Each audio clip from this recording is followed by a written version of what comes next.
Hi students, first of all welcome to class 11.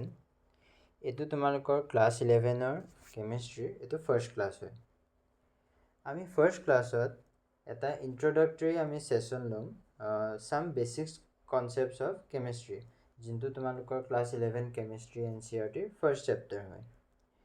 তোমালোকে class 10ত পঢ়ি আহিছা যে chemistry বহুত কেইটা reaction acid base সেইখিনি বাট তোমালোকে তাত ইমানো ডেপথত পঢ়া নাছিলা যে তাত আচলতে হৈ কি আছে তোমালোকে তাৰ নাম্বাৰ পঢ়া যে 2 times of H2 goes plus 1 time of oxygen goes to 2 times of H2 বাট তোমালোকে সেই নাম্বাৰখিনি জাষ্ট পঢ়ি থৈ দিয়া বাট সেই নাম্বাৰখিনি আমি ইউজ কিয় কৰি আছোঁ সেইখিনি তোমালোকে তাত নপঢ়া ক্লাছ 10ত বাট ক্লাছ 10ৰ পিছত এতিয়া ক্লাছ 11ত তোমালোকে কেমিষ্ট্ৰিটো বহুত লজিকেল আৰু কমপ্লিটলি তোমালোকৰ গোটেই ডেপথত তোমালোকক ইয়াত পঢ়িবলগীয়া হ'ব যিটো ফাৰ্ষ্ট চেপ্টাৰ হয় সেইটো তোমালোকৰ এটা ফাউণ্ডেশ্যন হয় ফৰ দ্য ফিউচাৰ কেমিষ্ট্ৰি তোমালোকে যিমান পঢ়িবা তাৰ কাৰণে ক্লাছ 10ত তোমালোকে যিহেতু মই কৈছোঁ তোমালোকে পঢ়িছিলা যে 2 times of H2 plus oxygen goes to 2 times of H2 but এতিয়া আমি কেনেকৈ পঢ়িম এতিয়া আমি পঢ়িম যে সেই কোএফিচিয়েণ্টছ কেইটা 2 হওক 1 হওক আকৌ 2 হওক সেইখিনি আমি কিয় ইউজ কৰিছোঁ তাৰ লগতে আমি এইটোও পঢ়িম যে সেই ৰিয়েকশ্যনটোত আমি কেইটা পাৰ্টিকুলাৰ ৰিয়েক্ট কৰি আছে থাৰ্ডলি আমি পঢ়িম যে ইয়াত হাইড্ৰজেন কেতিয়াবা বহুতৰ এনেকুৱা মনত আহিব পাৰে যে ঠিক আছে আমি ৱাটাৰটো বনাই ল'ম হাইড্ৰজেন অক্সিজেন ইউজ কৰি বাট ধৰক মোৰ মন গ'ল যে মই 18 grams of মই বা 20 grams of বা এনি নাম্বাৰ অফ তুমি ৱাটাৰ বনাব বিচাৰা তো তাৰ কাৰণে আমি কিমান হাইড্ৰজেন ল'ম সেইখিনি কথা আমি ইয়াত পঢ়িম চিমিলাৰলি ইয়াত আমি পঢ়িম যে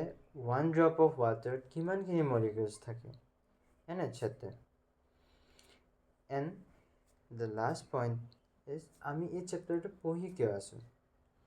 এতিয়া বহুতৰে এনেকুৱা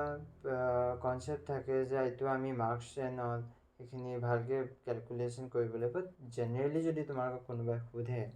তেনেহ'লে তোমালোকে ইয়াত প্ৰথমতেই পঢ়িবলগীয়া হয় তোমালোকে এটমছ মলিকিউলছৰ বিষয়ে আৰু মেটাৰৰ বিষয়ে ছেকেণ্ডলি হিউমেনৰ কাৰণে হিউমেন আইৰ কাৰণে বা সহজতে আমি এটা দ্য নাম্বাৰ অফ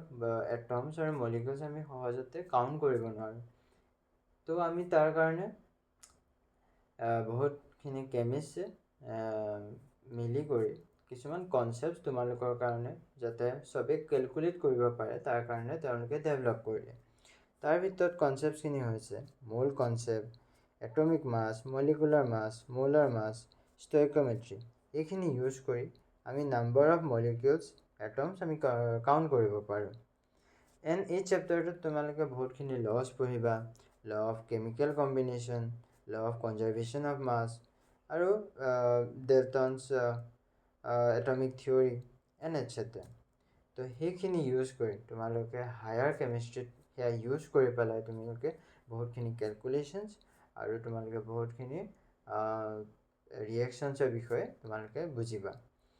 আৰু সেয়া তোমালোকে নিজৰ ডেইলি লাইফ বা নেচাৰেলি তোমালোকে নেচাৰেল ফেন'মেননছ তোমালোকে ডেছক্ৰাইব কৰিব পাৰিবা তো এই চেপ্টাৰটোত আমি সেইখিনি পঢ়িম তো এই চেপ্টাৰটোত আমি ইণ্ট্ৰডাক্টৰী ক্লাছটো ইমানতে সামৰিছোঁ এণ্ড থেংক ইউ ইয়াত অহাৰ বাবে